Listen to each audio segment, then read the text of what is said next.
कथामृतं main तस्मै श्रीगुरुवे नमः। श्रीचैतन्यमनोभीष्टं स्थापितं येन भूतले स्वयं रूपः कदा मह्यं ददाति स्वपदान्तिकं। वन्देऽहं श्रीगुरो श्रीयुतपदकमलं श्रीगुरून् वैष्णवांश्च श्रीरूपं साग्रजातं सहगणरघुनाथान्वितं सजीवम् सादेतं सावधूतं परिजनसहितं श्रीकृष्णचैतन्यदेवं श्रीराधाकृष्णपादान् सहगण ललिता श्रीविशाखान्वितं सजीवम्। हे कृष्णा करुणा सिन्धु दीनबन्धो जगत्पते गोपेश गोपिका कान्त राधाकान्त नमस्ते। तप्त काञ्चन गौराङ्गी राधे वृन्दावनेश्वरी देवी प्रणमामि हरिप्रिये वाञ्छाकल्पतरुभ्यश्च कृपा सिन्धुभ्येव च पतितानां पावनेभ्यो वैष्णवेभ्यो नमो नमः। जय श्री कृष्ण चैतन्य प्रभु नित्यानंद श्री अद्वैत गदाधर श्रीवासादि गौर भक्तवृंद। हरे कृष्णा कृष्णा कृष्णा हरे हरे, हरे राम राम राम हरे हरे। आज की कक्षा में सभी दोस्तों का बहुत बहुत आभार, स्वागत है, विप्रेजेंट है सब। आज का श्लोक संख्या है 40। कल लीमांशी माता जी ने 39 बहुत सुंदर से एक्सप्लेन किया है और उससे कुछ मिलता जुलता है 40 नंबर श्लोक। आवाज क्लियर है प्रभु जी अभी? हरे कृष्णा। हरी बोल माता जी। माता जी क्लियर है माता जी आवाज। द्वितीय अध्याय गीता का सार, श्लोक संख्या 40। तो थोड़ी सी क्योंकि हमने एक परंपरा शुरू की है कि थोड़ा सा गीता का वेरिफिकेशन करें। तो गीता तो ऐसा मान सकते हैं कि अगर एक जहाज उड़ा रहा है कोई पायलट, है ना, पायलट जब वो जहाज उड़ाता है तो वो कान में वो पहन के रखता है कुछ, है ना, इक्विपमेंट रहता है। वो इक्विपमेंट से ना वो इंस्ट्रक्शन सुनते रहता है और रडार से वो कनेक्टेड रहता है ना। तो हम तो जो पायलट है वो बिल्कुल सही से फ्लाइट को उड़ा पाता है और सही तरीके से वो लैंडिंग करता है और जितने भी यात्री उसमें बैठे रहते हैं उसको सेफली अपने डेस्टिनेशन पे पहुंचा देता है ना। तो हम जो रडार है उसको हम अगर गीता मान ले, है ना, गीता भी उसी तरह से है कि गीता में जो इंस्ट्रक्शन है जो भगवान ने बोले हैं, है ना, तो अगर हम अपने कानों में ऐसा कोई इक्विपमेंट लगा लें कि कंटिन्यू हम कनेक्टेड रहे गीता से, हर क्षण कनेक्टेड रहे, तो गीता के इंस्ट्रक्शन को हम मानेंगे तो कभी भी हमारा क्रैश नहीं होगा, है ना, हम कभी भी क्रैश नहीं हो पाएंगे और हम बिल्कुल सही तरीके से लैंड कर जाएंगे गोलोक धाम पे। तो गीता इतना महान है, इतनी महान है गीता, है ना। तो 40वें श्लोक पे अभी हम आते हैं दूसरे अध्याय का। श्लोक का उच्चारण इस प्रकार से है, नाशास्ति प्रयवाय न विद्यते सर्पयम् अपि यस्य धर्मस्य महत् भयात्। अर्थ अनुवाद, इस प्रयास में न तो हानि होती है और न ही हानि, अपितु इस पथ पर की गई अल्प प्रगति भी महान भय से रक्षा करती है। तात्पर्य श्रील प्रभुपाद के द्वारा। श्रील प्रभुपाद की जय। कर्म का सर्वोच्च दिव्य गुण है कृष्ण भावनामृत में कर्म या इंद्रिय तृप्ति की आशा न करके कृष्ण के हित में कार्य करना। ऐसे कर्म का लघु आरंभ होने पर भी कोई बाधा नहीं आती है, न कभी इस आरंभ का विनाश होता है। भौतिक स्तर पर प्रारंभ किए जाने वाले किसी भी कार्य को पूरा करना होता है, अन्यथा सारा प्रयास निष्फल हो जाता है। किंतु कृष्ण भावनामृत में प्रारंभ किया जाने वाला कोई भी कार्य अधूरा रहकर भी स्थायी प्रभाव डालता है। अतः ऐसे कर्म करने वाले को कोई हानि नहीं होती, चाहे यह कर्म अधूरा ही क्यों न रह जाए। यदि कृष्ण भावनामृत का 1% भी कार्य पूरा हुआ तो उसका स्थायी फल होता है। अतः अगली बार 2% से शुभारंभ होगा, किंतु भौतिक कर्म में जब तक 100% सफलता प्राप्त न हो तब तक कोई लाभ नहीं होता। और यहाँ पे श्री प्रभुपाद इतना सुंदर से श्लोक की व्याख्या कर रहे हैं, तात्पर्य बता रहे हैं प्रभुपाद कि जो भी कार्य, जैसे भौतिक कार्य, हम अगर एग्जाम्पल लें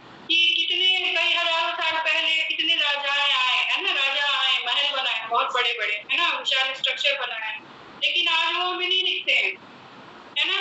कुछ 100-150 साल पुरानी जो इमारतें वो हमें दिख जाती है ना, और वो भी कैसी हालत में, खंडहर की हालत में, है ना। लेकिन जो कार्य भगवान की के प्रणति में किया जाता है, कृष्ण भावनामृत होकर के भगवान के तरफ किया जाता है जो कार्य, उसका कभी भी हाथ से नहीं होता।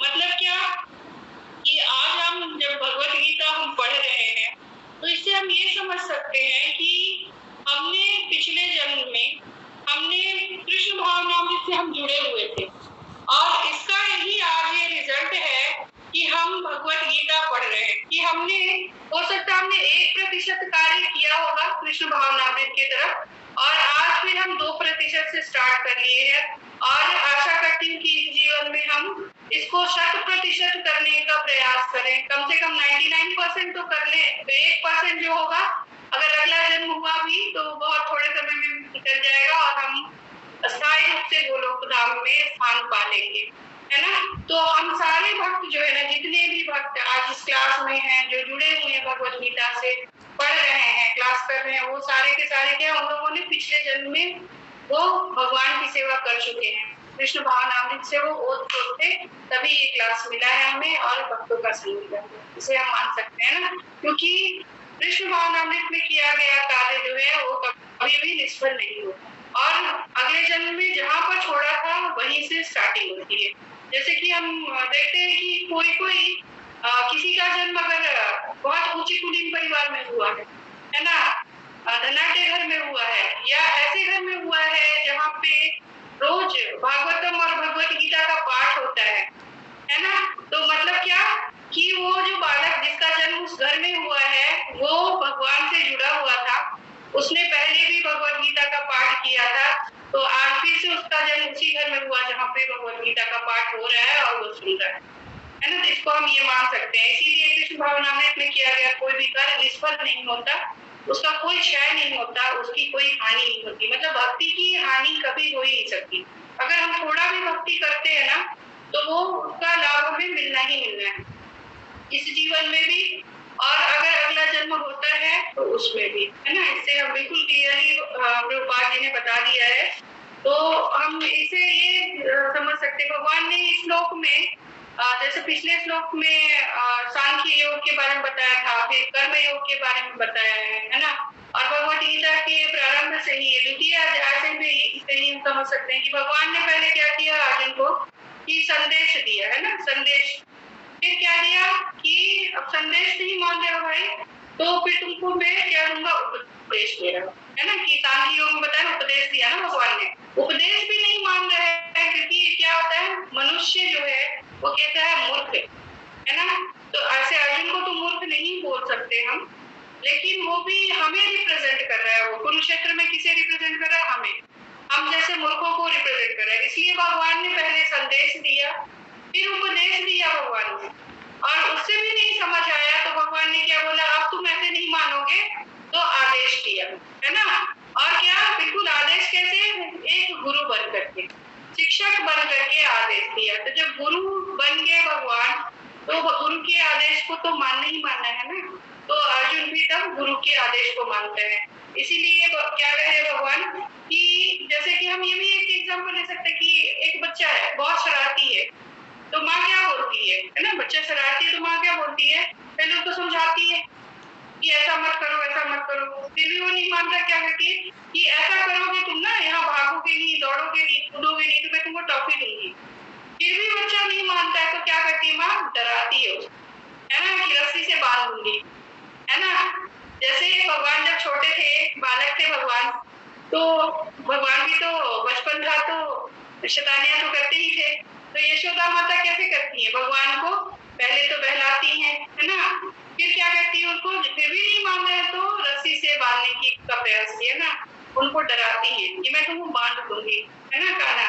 तो ऐसी सारी माँ यशोदा माँ की तरह होती है, अपने बच्चों के लिए भलाई के लिए क्या करती है माँ, पहले उसको समझाती है, फिर बहलाती है और फिर डांट लगाती है, उसको डराती भी है ना। तो भगवान भी, हम भगवान को भी एक तरह से समझ सकते हैं कि भगवान में भी बहुत मातृत्व है ना, ममता है भगवान में, और किसके प्रति है, तो हमारे प्रति। इसीलिए भगवान गीता के माध्यम से भगवान पहले उपदेश देते हैं, पहले भगवान है ना संदेश दे रहे हैं, फिर उपदेश दे रहे हैं और फिर आदेश दे रहे हैं, क्योंकि हम मानने को तैयार नहीं होते ना। बार बार इतनी बार भगवान बोल रहे हैं फिर भी हम मानने को तैयार नहीं है। तभी तो भगवान को इतनी मेहनत करनी पड़ेगी, 700 श्लोकों में बोलना पड़ा। हम एक बार में माने ही नहीं, है ना, एक बार में हमने तो सुना ही नहीं, तो 700 श्लोक भगवान को बोलना पड़ गया, है ना। भगवान ने कितनी ममता है, कितनी करुणा है, एक माँ की तरह, है ना। माँ थकती नहीं है अपने बच्चों की देखभाल करने में, उसी तरह भगवान भी जो है हमारे हित के लिए इतना भगवान ने 700 श्लोक 18 दिनों तक कुरुक्षेत्र के युद्ध में 2 दिनों तक, है ना, लगातार 2 दिनों तक अर्जुन को सुनाया।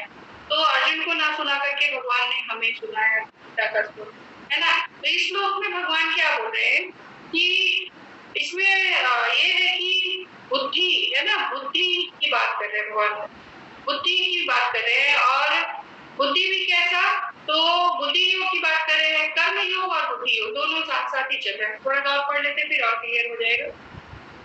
यहाँ पे एक एग्जाम्पल है कि अजामिल ने कृष्ण भावनामृत में अपने कर्तव्य का कुछ भी प्रतिशत पूरा किया था, किंतु भगवान की कृपा से उसे 100% लाभ मिला। तो अजामिल की स्टोरी तो बहुत ही नोन है कि अजामिल ने अनजाने में ही भगवान का नाम ले लिया, अपने पुत्र को नारायण करके उसने बुलाया, लेकिन जो भी कुछ किया उसने बहुत थोड़ा किया ना, 1% से भी कम था वो तो, लेकिन उसकी कृपा मिली ना कि जब यमदूत आए तो क्योंकि उसने नारायण का नाम लिया डर करके यमदूतों को देख करके, तो भगवान के दूत आ गए और भगवान के दूतों ने यमदूतों से क्या बोला कि इसने तो भगवान का नाम ले लिया, इसने तो नारायण का नाम ले लिया, तो तुम कैसे ले जा सकते हो, ये तो भगवान की सेवा में है, भगवान का नाम लिया तो ये तो फिर भगवान के धाम जाएगा, है ना।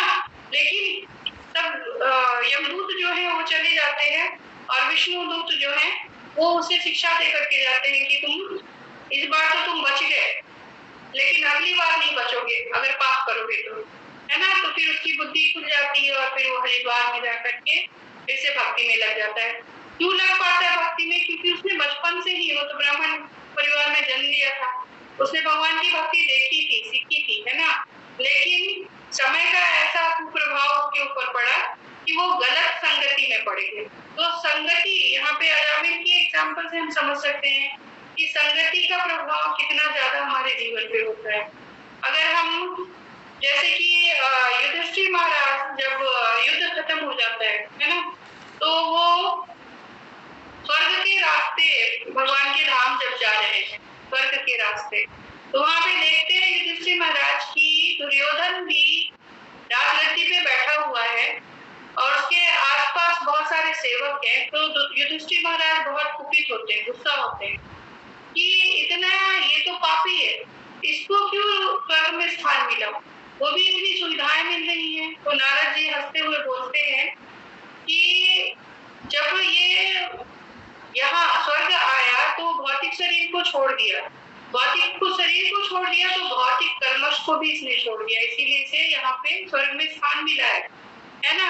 लेकिन फिर भी युधिष्ठिर महाराज क्या बोल रहे हैं कि मैं तो स्वर्ग में रहूंगा ही नहीं, क्योंकि यहाँ तो दुर्योधन है, मेरे भाई जहाँ है ना, वहां मुझे पहुंचाओ, चाहे मेरे भाई किसी स्थान पे हो। तो एक जो भक्त होता है ना, वो कभी भी अभक्त की संगति स्वीकार नहीं करता, कभी भी, है ना। तो इससे हम युधिष्ठिर महाराज की इस घटना से हम सीख सकते हैं कि महाभारत में कैसे युधिष्ठिर महाराज ने बिल्कुल स्वर्ग को भी नकार दिया, मेरे को तो स्वर्ग के रास्ते में जाने नहीं, यहाँ तो दुर्योधन प्रेजेंट है।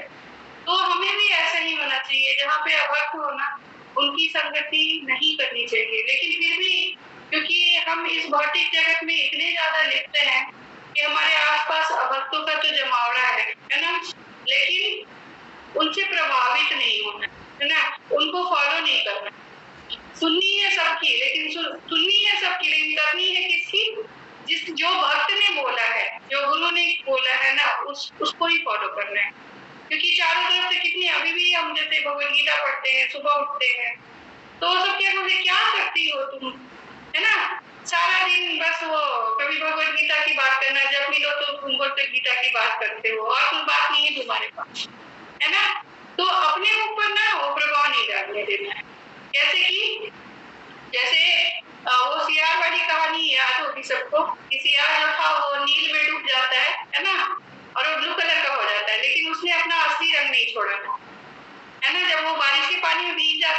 तो फिर से वो जैसा था कलर उसका वैसे ही हो जाता है।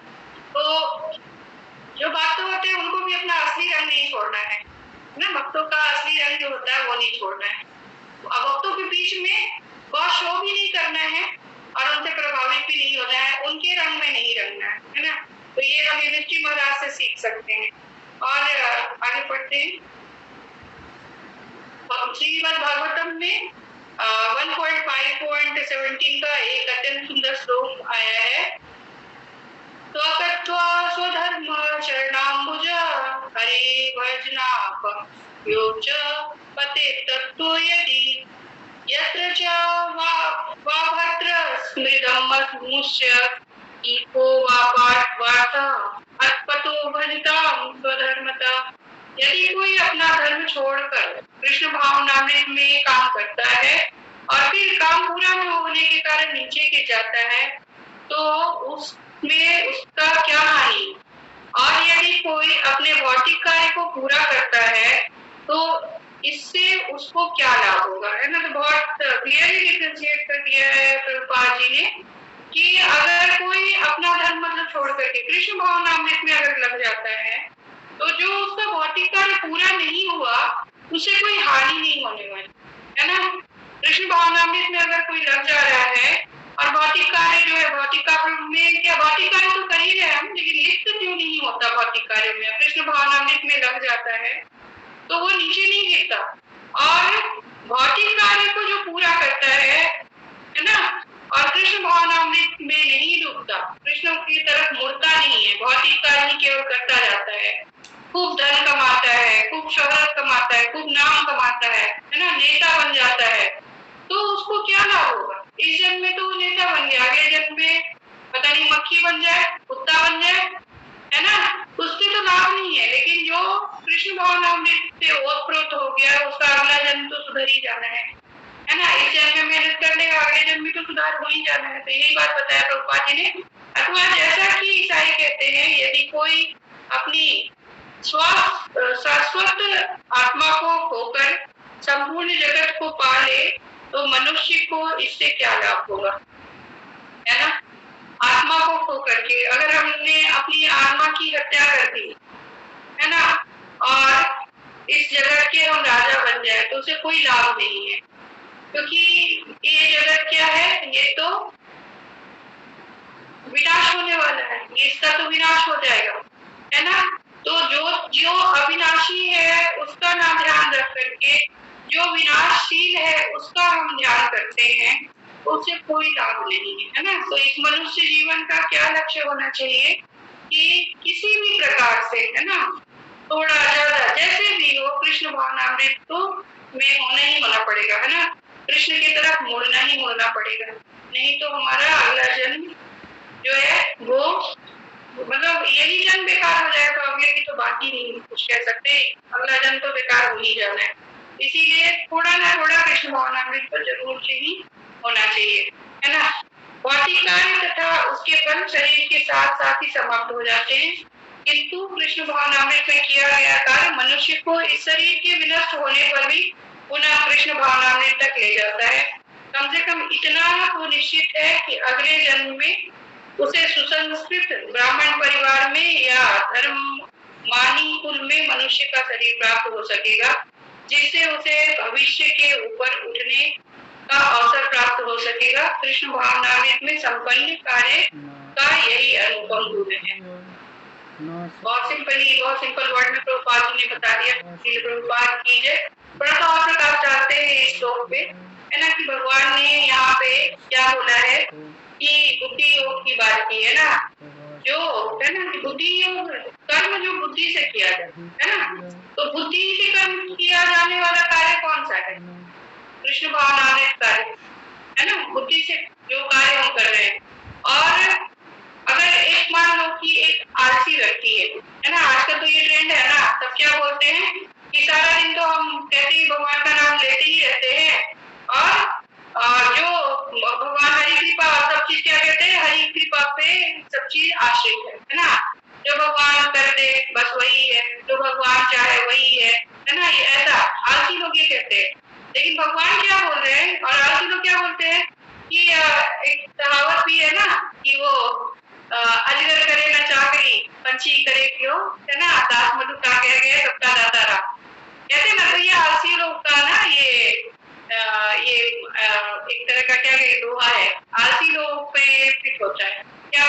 के दाता राम है, लेकिन राम भी क्या बोलते हैं, भगवान भी क्या बोलते हैं कि तुम्हें क्या करना है, कर्म करना है, और कर्म भी कैसा करना है, बुद्धि से परिपूर्ण कर्म करना है, बुद्धि से परिपूर्ण कर्म करना है, नहीं तो क्या हो जाओगे, यहीं विनष्ट हो जाओगे, है ना।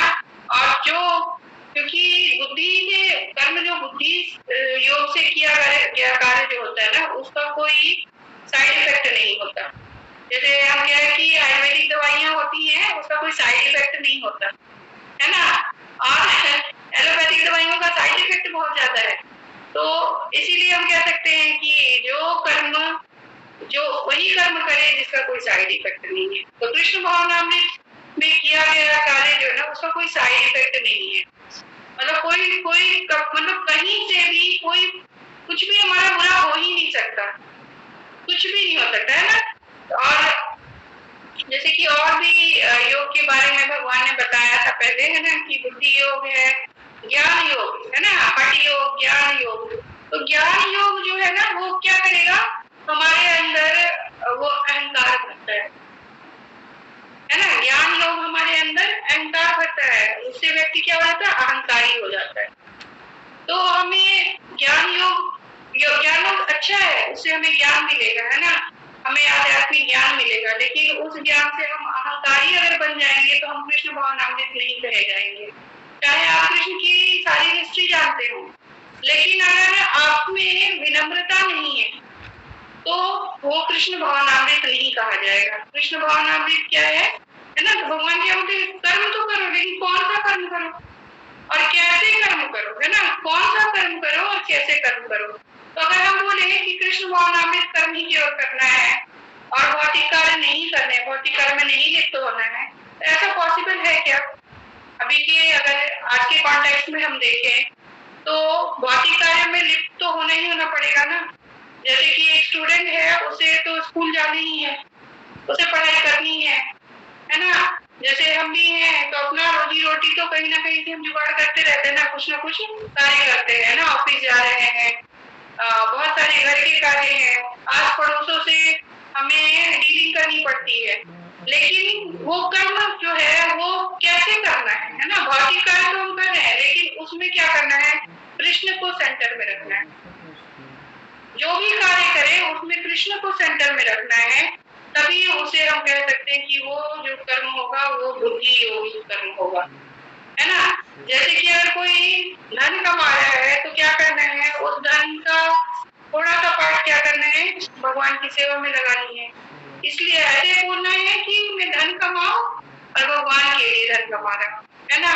तो भगवान के लिए जब हम बोलेंगे तो भगवान हमारे परिवार की भी सारी अभिलाषाएं वो पूरी करते हैं। स्टूडेंट है, अगर वो पढ़ाई कर रहा है ना, भौतिक पढ़ाई कर रहा है वो, लेकिन उसे भी थोड़ा ना थोड़ा क्या करना है, कृष्ण को सेंट्रलाइज करके करना है पढ़ाई। जैसे कि बच्चों को अगर हम ये कहें कि भगवत गीता भी थोड़ा पढ़ो, उसको भी थोड़ा समझो, उसको अप्लाई करो अपनी लाइफ में, है ना। तो भौतिक पढ़ाई के साथ साथ अगर वो थोड़ा सा कृष्ण को भी अपनी पढ़ाई में मिला लेता है तो वो क्या हो जाएगा, वो बुद्धि योग से किया गया कर्म हो जाएगा। तो इसी तरह से हम ये भी देख सकते हैं कि मान लो कि एक कमरा है ना, एक कमरा है और उस कमरे में बिल्कुल अंधेरा है ना, इसी को हम समझ सकते हैं। ऐसे भी एक कमरा है, उसमें बिल्कुल अंधेरा है, कुछ भी नहीं दिखता, आपका एक हाथ दूसरे हाथ को देख नहीं, अपने हाथों को भी नहीं देख सकते, अपनी उंगलियों को भी नहीं देख सकते। और उस कमरे में अगर बोला जाए कि आप एक कोने से दूसरे कोने तक जाओ, तो क्या होगा कि उस कमरे में अगर हम चलेंगे तो जो भी वस्तुएं कमरे में रखी होंगी उससे हमें ठोकर लगेगी, हम हो सकता है गिर भी जाए, चोट लग सकती है ना। लेकिन अगर उसी कमरे में अगर कोई छोटा सा दीपक जला दिया जाए, बिल्कुल उसका लौ छोटा हो, तो भी हम क्या हो जाएंगे, सेफ हो जाएंगे, है ना। वो कमरा में छोटी सी दीपक की लौ से भी प्रकाश तो फैल ही जाएगा ना।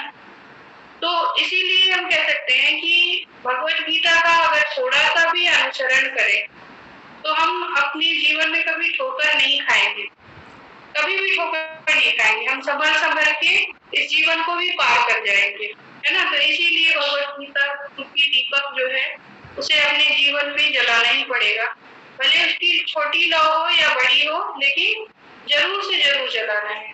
और हमें अपने बच्चों को भी यही सीख देनी है कि भगवत गीता का लौ जो है उससे अपने जीवन को प्रकाशित करो, नहीं तो फिर बार बार संसार में ठोकर हम खाते रहेंगे, बार बार गिरते रहेंगे, बार बार दुख आते रहेंगे, है ना।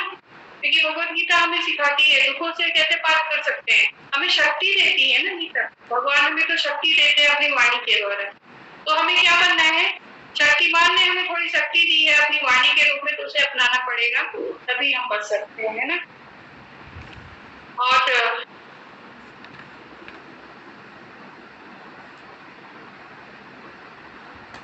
एक और थोड़ा सा ये है, इसको थोड़ा सा और लिबरेट कर ले। फिर कोई वक्त अगर कुछ बोलना चाहे तो प्लीज बोल भी सकते हैं, है ना।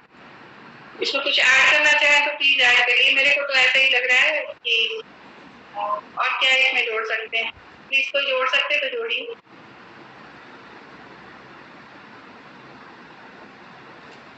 हरे कृष्ण माता जी, बहुत सुंदर से माता जी एक्सप्लेन किया। माता जी बोलने को तो कुछ इसमें है नहीं, लेकिन बस मेरे को तो यही समझ में आया जैसे आपने बताया ना कि जो ये श्लोक है ना नेहा विक्रम नाश्वस्ति प्रत्यवाय नविति स्वल्पमप्यस्य धर्मस्य त्रायते महत्वव्यत ना, इसमें बताया गया ना जैसे स्वल्पमस्य, स्वल्पम यानी कि थोड़ा छोटा, इसमें बताइए स्वल्प से छोटे से भी छोटा, स्वल्पम अस्य ना उससे भी छोटा ना उससे भी थोड़ा। तो उतना भी अगर हम जो है अपनी आध्यात्मिकता में अगर कुछ भी करते हैं, भगवान का थोड़ा भी अगर हमने इस जन्म में थोड़ा सा भी अगर हमने नाम लिया ना, थोड़ा भी अगर हम भगवान की सेवा कर पाए ना, वो जो हमारा अगला जन्म हुआ तो वो हमें जो है काउंट होके हमें जो है उतना मिलेगा। लेकिन अगर हम भौतिकता में अगर लगे रहे ना, उसमें हम चाहे कितना भी जोड़ लेंगे ना, कितना भी हम धन कमाएंगे ना, कितना भी हम, जैसे हम इसको ऐसे भी समझ सकते हैं कि अगर हमने जब पढ़ाई स्कूल में एडमिशन लिया ना, हमने ABCD से वहां पे शुरू किया ना पढ़ना, और हमने पूरा ग्रेजुएशन भी कर लिया और सारी पढ़ाई हम कर चुके हैं, उसके बाद हमने जॉब भी की है ना। अगर हमारी मृत्यु होती है तो अगर हमें दूसरा जन्म मिलता है और हमें अगर मनुष्य का ही जन्म मिला, तो हमें पढ़ाई वो शुरू से ही ABCD से ही हमें जो है शुरू करना होगा ना। वो पढ़ाई हमें ABCD से ही जो है शुरू करना होगा, क्योंकि जो है हमने जितना भी हमने पिछले जन्म में पढ़ा वो हम सब जो है वहाँ भूल जाएंगे ना। तो हमें जो है दोबारा से जो है शुरू करना होगा। लेकिन हम जो आध्यात्मिकता में है ना, भगवान के लिए हम जो भी कार्य करते हैं या हम भक्ति का कोई भी कार्य करते हैं ना, तो वो हम दोबारा जो जन्म लेंगे है ना, तो हमें जो है वो अगर हमने 0% से शुरू भक्ति की है इस जन्म में, अगर हमने 1% भी भक्ति की है, तो हमारा जो दूसरा जन्म होगा तो हमें जो है 1% के बाद 2% से जो हमें हम भक्ति कर पाएंगे, वो 1% हमारा दूसरे जन्म में हमारे को आगे मिलेगा, है ना। अगर हमने 20% भक्ति इस जन्म में की है तो हमें 21% से जो है शुरू होके मिलेगी, काउंट होके मिलेगी। तो जहाँ तक यही है कि इसमें जो श्लोक में समझाया गया है यही है, और इसमें बताया गया है त्रायते महतो भयात ना, महान भय से हमारी रक्षा करती है भक्ति। कैसे महान भय हमारा क्या है, मृत्यु ना। हमारा जो इसमें ना भय है क्या, सबसे बड़ा भय हमारे लिए मृत्यु का भय, और उससे भी जो हमारा बड़ा भय वो यही है हमारे लिए, हमें सोचना चाहिए कि मृत्यु के बाद हमें जो है क्या मिलने वाला है ना, क्या हम जन्म लेंगे ना, हम कीड़े बनेंगे, मकोड़े बनेंगे, कुत्ता बिल्ली जो भी बनेंगे, तो हमारे लिए वो भय करने का है। उससे बड़ा जो भय हमारा तो ये कि अगर हम थोड़ी भी भक्ति इस जन्म में करते हैं तो हमारी जो है महान भय है ना, इससे हमारी रक्षा होती है ना। क्योंकि भगवान कहते हैं ना, जैसे आचार्य ने भी बोला है ये कि अगर हम यहाँ पे थोड़ी भी भक्ति करते हैं, तो अगर हमने भक्ति की है तो निश्चित रूप से हमें अगला जन्म जो है या हमने पुण्य कर्म भी जो किए हैं, तो कम से कम हम मनुष्य जीवन जो है हमें मिलेगा ही मिलेगा, या हम किसी ब्राह्मण के घर में या किसी ना विद्वान के घर में हमें जो है जन्म मिल सकता। तो यही हमारे जो है ये कर्म तो आगे आएंगे ही। ना, तो मेरे को तो जितना समझ में आया यही समझ में आया। अब प्रभु जी आप कुछ इसमें समझा सकते हैं?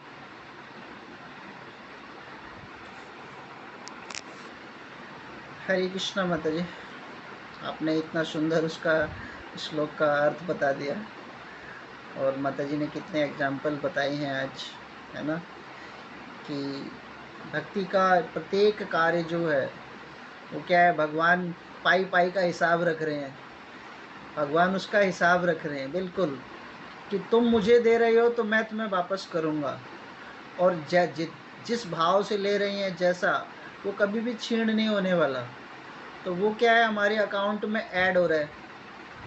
और जो हम अकाउंट में ऐड नहीं कर रहे, मतलब संसार में जो हम समय लगा रहे हैं वो ऐड नहीं होने वाला।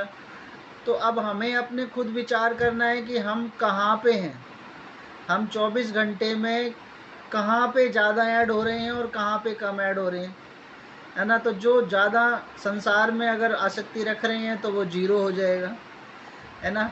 तो इसीलिए कम से कम एक आधा जो समय मिलता है 16 माला का जप के लिए, 2.5 घंटे जो हमें मिलते हैं, और 1-2 हम लोग क्लास कर पाते हैं, सुन पाते हैं, गीता पढ़ पाते हैं, बस यही हमारे साथ जाने वाला है। और चाहे कितना भी हाय हाय करते धन कमाते रहो, सब व्यर्थ चला जाएगा। एक व्यक्ति कहता था कि मैं बहुत ज़्यादा कमाऊंगा, 7 पुस्तकें बैठकर खाएंगी, इतना कमा जाऊंगा। कहते ना आज के टाइम में मैं अपने बच्चों को कभी भूखा नहीं मरने दूंगा, है ना, इतना कमा के जाऊंगा। तो बच्चे भी 2 तरह के होते हैं, सपूत होते हैं और कपूत होते हैं। सपूत हैं तो कमाने की क्या आवश्यकता है, वो तो कमा कर खुद ही खा लेंगे, और कपूत हैं तो छोड़ने की क्या आवश्यकता है। तो उतना साईं उतना दीजिए, जामे कुटुंब समाए, मैं भी भूखा ना रहूं, साधु न भूखा जाए। तो उतना मिले जितना हमें आवश्यकता है, तो वो हमारे लिए ठीक होगा। और संगति का, जैसे माता जी ने बताया, संगति का बहुत ज़्यादा प्रभाव होता है। तो संगति से ही हम सब आज यहाँ पर एक साथ बैठे हुए हैं। कोई ना कोई किसी भक्त का संग किया है तब हम इस्कॉन में आए हैं, बिना संग के तो कोई आया नहीं है। सबको याद रहेगा कि वो व्यक्ति ने मुझे आके यहाँ पे लाके स्टैंड कर दिया था। तो संगति का प्रभाव है। अब संगति का प्रभाव वो भी होता है कि आज नाइट में जाने कितने क्लब चल रहे हो, कितना बार चल रहा हो, वहाँ पर भी संगति है। तो मनुष्य की बुद्धि क्या कह रही है, उसे कैसी संगति चाहिए, है ना। जैसे एक एग्जाम्पल के थ्रू समझते हैं कि एक हंस जो है वो एक डाली पर बैठा हुआ था, और नीचे जो है शिकारी लेटा हुआ था। तो शिकारी के चेहरे पर क्या था, पेड़ की छाया में लेटा हुआ था, तो शिकारी के चेहरे पर क्या थी, धूप आ रही थी। तो हंस ने सोचा कि मैं अपने पंखों से क्या करूं कि उस शिकारी के चेहरे पर क्या करूं, धूप को रोक दूं। तो हंस ने अपने पंख फैलाए और शिकारी को छाया दे दी। उसी डाली पर थोड़े समय बाद एक कौवा आ गया। वो कौवा जैसे ही आया तो उसने क्या किया, है ना, कौवा आते क्या करता है, उसने मल को त्यागा। वो मल सीधा शिकारी के मुंह पे जाके गिरा। शिकारी ने तुरंत, और कौवा तो चला गया, मल त्यागते उठ चला गया। लेकिन शिकारी ने क्या किया, वो अपना तीर निकाला, एक हंस को सीधा तीर मारा। तो वो हंस जो था वो नीचे आके गिर गया। बोला मैंने क्या बिगाड़ा था, मैं तो आपकी सेवा ही कर रहा था। तो शिकारी ने बोला सेवा जरूर कर रहे थे, लेकिन साथ किसका था, है ना। तो अगर हम संगति को सही रखते हैं तो हम अपने जीवन में प्रगति करेंगे। और संगति हमारी खराब होगी ना जाने, है ना, कितने असंगति के कारण ना जाने कितने लोग ना जेल में हैं, अपराध भी नहीं किया है लेकिन फिर भी उनको जेल की सजा काटनी पड़ती है, केवल एक संगति के कारण। तो इस श्लोक में, है ना, बहुत सुंदर है, ना हे अभिक्रम नाश अस्ति, है ना। जो भी हम कर रहे हैं वो कभी उसका नाश नहीं होगा। धार्मिक कर्म जो हम कर रहे हैं वो हमारे साथ ही जाएगा। और ये बहुत अद्भुत मतलब बात है, हमने कितनी बार पढ़ा होगा इसको, लेकिन आज हमें पता चला कि वो कंटेंट आता कहाँ से है। वो कंटेंट श्रीमद् भगवत गीता से आता है ना। माता जी बता रही थी ना कि जैसे अंधेरे में थे हम तो ठोकरें खा रहे थे इधर उधर, लेकिन है ना ऐसी भक्ति वेदांत स्वामी श्रील प्रभुपाद की श्रीमद् भगवत गीता ने हमारे जीवन में क्या कर दिया, प्रकाश कर दिया। तो ये जो है ना गीता हमारे को क्या कर रही है, हमें प्रकाश की ओर ले जा रही है। Thank you so much Vinita माता जी। बबीता माता जी ने हमें दो कम ही बोला लेकिन श्लोक को वेरीफाई कर दिया। Thank you so much. Hare Krishna माता जी।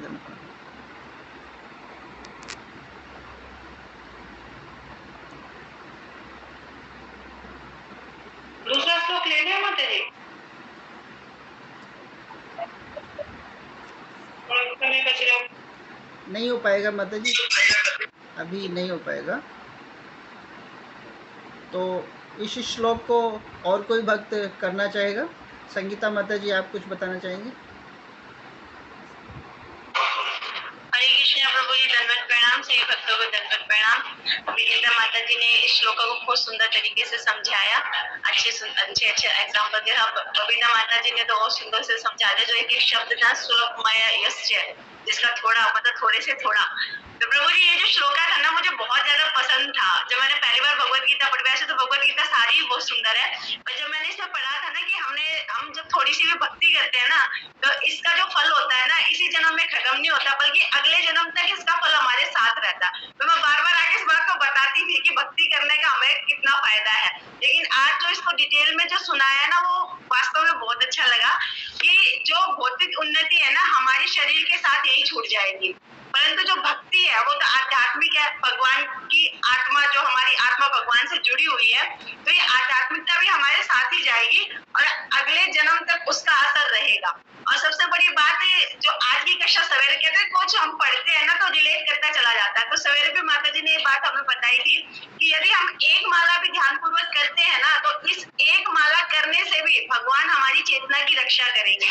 तो ये कितनी बड़ी बात है कि मतलब हम तो 16 माला भगवान की कृपा से कर पा रहे हैं, भक्तों के संग से कर पा रहे हैं, लेकिन यहाँ तो माता जी ने बताया एक माला भाव से करे तो भी हमारा उद्धार निश्चित है। तो हमें भक्ति करते समय बिल्कुल घबराना नहीं चाहिए, बल्कि प्रभु जी हमें तो धन्यवाद करना चाहिए कि हम लगता पूरे दिन में अधिकतर समय भक्ति में देने लगे हैं। जैसे सवेरे चैंटिंग करना है, फिर भगवत गीता पढ़नी, क्लासेस अटेंड करनी है, मंगल आरती करनी है, संध्या आरती करनी है, तो अब लगता है कि हम भक्ति में थोड़ा सा आगे बढ़ रहे हैं। और प्रभु जी अब आपने एक और डाल दिया कि सुबह 5:30 बजे, तो ये तो और सुंदर हो जाएगा कि हम 5:30 बजे उठे। वैसे तो उठते हैं लेकिन भक्तों के साथ जो मंगल आरती होगी ना तो हमारी चेतना को और ज्यादा शुद्ध करेगी। और प्रभु जी एक मैंने कथा सुनी थी कि जैसे कि वास्तव में हमें इंद्रियों को ना बहुत कंट्रोल में रखना चाहिए, लेकिन वो हम कर नहीं पाते। क्यों नहीं कर पाते? क्योंकि हमने इतने जन्म लिए हैं ना, और जो हमने किया है वो हम मनुष्य शरीर में अभी आगे करते चले जा रहे हैं। जैसे कि एक भक्त एक था मनुष्य, उसने पूछा भी पारसमणि मुझे कहाँ मिलेगा, मुझे वहां जाना है। तो जो दूसरा जो ब्राह्मण होता है उसे बताता है कि तुम उस जगह पे जाना, वहां पे पारसमणि है, लेकिन उसको हाथ लगा के आपको देखना पड़ेगा कि वो जो गर्म होगा ना वही पारसमणि होगा। तो वहां जाकर वो बैठ जाता है और पत्थरों को फेंकता रहता है, ठंडा ऐसे फेंकता जाता है, एक आया, दूसरा आया, तीसरा आया, चौथा है, तो उसकी हैबिट बन गई पत्थर को फेंकने का। कब उसके हाथ में पारसमणि आया उसे पता भी नहीं चला, उसने पत्थर को फेंक दिया और फेंकता ही चला गया। उसी प्रकार हमारा ये शरीर है, हमें पता नहीं कितनी योनियां हमें प्राप्त हुई है और हर योनि में हमने केवल इंद्रिय तृप्ति ही करी है। तो वो करते करते करते करते आज हमें ये पारसमणि जैसा शरीर मिला है, जिस शरीर के माध्यम से भगवान की भक्ति कर सकते हैं और उस भक्ति के माध्यम से भी अगले जीवन को हम सेव कर सकते हैं। लेकिन वो आया और इंद्रिय तृप्ति करने में हमने अपना मनुष्य शरीर बिता दिया, तो पारसमणि की तरह हमारे हाथ से छूट गया। तो हमें यही सीखना चाहिए कि आज हम भक्ति करें श्रद्धा पूर्वक, तो हमें अगला जन्म भी मतलब कि भगवान हमारी चेतना की रक्षा जरूर करेंगे, इस आत्मा को एक सुंदर शरीर प्राप्त होगा और हम फिर से भक्तों का संग करेंगे और अपनी भक्ति को और आगे बढ़ाएंगे। हरे कृष्णा प्रभु जी, दंडवत प्रणाम। आप सभी को बहुत अच्छी तरीके से समझाया, बहुत अच्छा लगा। धन्यवाद प्रभु जी। हरे कृष्णा।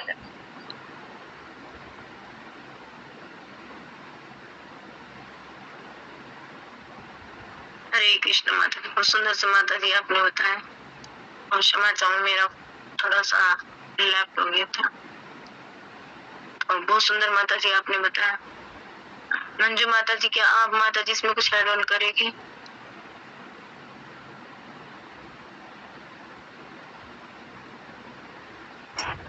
हरे कृष्ण माता जी, हरे कृष्ण प्रभु जी। आवाज आ रही है माता जी मेरी? जी माता जी आ रही है। हाँ जी माता जी आ रही है आवाज। बहुत सुंदर गीता माता जी की तो वैसे भी सुपर डुपर क्लास होती है। एक एक शब्द का उन्होंने इतनी अच्छे से व्याख्या की है, बहुत ही सुंदर। ने भी, आपने भी, सबने, संगीता माता जी ने, सबने बहुत अच्छा इतने एग्जाम्पल दिए हैं समझाने के लिए हमारी छोटी सी बुद्धि में। स्टूडेंट्स का एग्जाम्पल दिया, बिजनेस का दिया, कैसे हम अंधेरे से हम एक अंधेरे कमरे में जाने का एग्जाम्पल दिया माता जी ने। अगर हम भगवत गीता का थोड़ा सा भी अनुसरण करें तो अवश्य ही हमारा जीवन सफल हो जाएगा। इसमें बिल्कुल भी अहेतु नहीं है। और ये मेरे को तो यही समझ आया कि हमें कि इसमें कर्म योग और बुद्धि दोनों का ही एग्जाम्पल बहुत अच्छा से दिया गया है इस श्लोका में। और कृष्ण, अगर हम भगवत गीता का अनुसरण करें और कृष्ण भावना अमृत का अनुसरण में करें तो हम अवश्य ही अपना जन्म सफल कर सकेंगे। अगर हम थोड़ा सा एक श्लोक भी अगर हम करेंगे, एक श्लोक करने से ही थोड़ी सी अल्प से अल्प वो छोटी सा भी हम करेंगे तो भी हम भक्ति की ओर अग्रसर हो सकते हैं। हरे कृष्णा प्रभु जी, मुझे तो इतना ही समझ आया कि एक छोटा सा भी हम अगर छोटा सा कदम भी रखेंगे तो बड़ा कदम भी भगवान हमारा हाथ अवश्य ही पकड़ेंगे। हरे कृष्णा प्रभु जी, हरे कृष्णा माता जी, हरे कृष्णा माता जी। बहुत सुंदर माता जी आपने बताया। माता जी ये ना भक्ति में चाहे थोड़ी से थोड़ी भी करें ना, वो भी जो है हमारी आगे हमें मिले।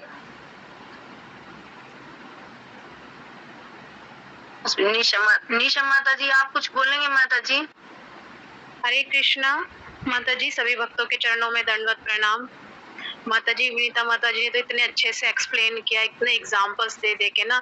और ये एग्जांपल्स माता जी आप लोग बहुत अच्छे से देते हैं हमें, ताकि हमें ना एग्जांपल से कुछ हमें अच्छे से समझ भी आ पाता है। तो माता जी आपका बहुत बहुत धन्यवाद, क्योंकि उससे हमें समझने में भी आसानी होती है और कुछ एग्जाम्पल से ना माता जी हमें याद रहने में भी थोड़ी सी आसानी हो जाती है। वरना जब तक हम क्लास सुनते हैं तब तक ठीक है, और फिर हम करने की भी कोशिश करते हैं, जैसे कि प्रभु जी ने बताया था कि आप मनन कीजिए, आप पूरा दिन सोचिए।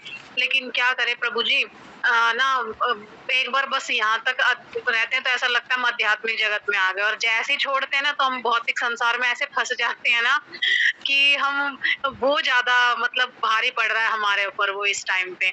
लेकिन वो ये जैसा कि श्लोक में बताया गया ना, तो संगीता माता जी की तरह ना मुझे भी ये श्लोक मतलब काफी अच्छा लगता था जब माता जी ने एक्सप्लेन किया था, दिल्ला माता जी ने। और मुझे पहले बड़ा डर रहता था कि इतने साल ना 35 साल ऐसे ही खराब कर दिए, और अब तो पता नहीं, वही कहते हैं ना कि मृत्यु और माया बिल्कुल हमारे अगल बगल में ही बैठी रहती हैं, तो ना जाने कब आ जाए। और हमने तो अभी स्टार्ट ही किया है तो हमारा क्या होगा, हमने तो कुछ नहीं किया अभी। लेकिन जैसे ही इसमें सुना कि चलो हमें थोड़ी सी तसल्ली हो गई कि हाँ हमने कुछ तो किया है ना। और आगे से वो कहते हैं ना भौतिक संसार में तो ABCD अगर हमने पढ़ी ऐसे माता जी तो दोबारा शुरू करनी होगी, लेकिन हमें कम से कम इस बात की तसल्ली है कि अभी अगर हमने A भी पढ़ लिया ना तो हमें अगले जन्म में ना B से शुरुआत करनी पड़ेगी, कम से कम A से तो नहीं करेंगे हम। तो इस चीज की थोड़ी सी तसल्ली हो गई। और अब थोड़ा सा मतलब ये है कि भाव से धीरे धीरे मतलब जितना समझ में आता ना आराम आराम से पढ़ेंगे। और जैसे कि इस श्लोक में बताया ना कि इस प्रयास में कोई हानि नहीं है। तो जैसे भक्ति के अगर हम कोई भी कार्य करते हैं, भक्ति से जुड़े हैं, कृष्ण भावना अमृत में जुड़े हैं, कृष्णा से जुड़े हैं, तो इसमें कोई भी हमें ना कुछ भी लॉस नहीं है। अगर हमें जैसा कि प्रभु जी बताते हैं ना कि प्रभुपाद जी से किसी ने पूछा था कि स्वामी जी अगर आपको पता चले मृत्यु के बाद कि कृष्णा है ही नहीं तो आप लोगों का क्या होगा? तो प्रभुपाद जी कहते हैं कि कोई बात नहीं, तो कम से कम हमें ये तो तसल्ली रहेगी ना कि हमने अपने जीवन को ना पूरे आनंद से जिया है। भौतिक संसार में कितने दुख है ना, रोज की वही घर मतलब वही चह रहती है, कुछ ना कुछ परेशानी रहती है। लेकिन हम लोग कितने आनंद से रहते हैं ना, कम से कम चलो इतना नहीं तो थोड़ी देर तो हमें शांति मिलती है ना, इतने भक्तों के संग रहते हैं हम, मतलब नाम जप करते हैं, भगवान की सेवा करते हैं, उस टाइम के लिए हम भूल जाते हैं भौतिक संसार के दुखों को। तो कम से कम हमें इतना तो रिलैक्स फील होगा ना कि हमने अपना जीवन आनंद से व्यतीत किया, फालतू की चीजों में वो नहीं किया, वे बेकार नहीं किया। लेकिन तुम सोचो अगर तुम्हें पता चल जाए कि कृष्ण है तो तुम्हारा क्या होगा। जैसे भी कल विवेक हिमांशी ने बताया था कि भगवान तो है, क्योंकि कहते हैं कि भगवान कैसे नहीं है, ये पानी जो ये हवा धूप ये हमें कहाँ से मिल रही है, भगवान से, भगवान ही तो दे रहे हैं। और फिर कहते हैं भगवान दिखाओ कहाँ है, तो जो सारी चीजें मिल रही है कहाँ से मिल रही है, भगवान से मिल रही है ना। तो और जैसे कि इसमें बताया माता जी ने कि महान भय से रक्षा करती है ना, मृत्यु से।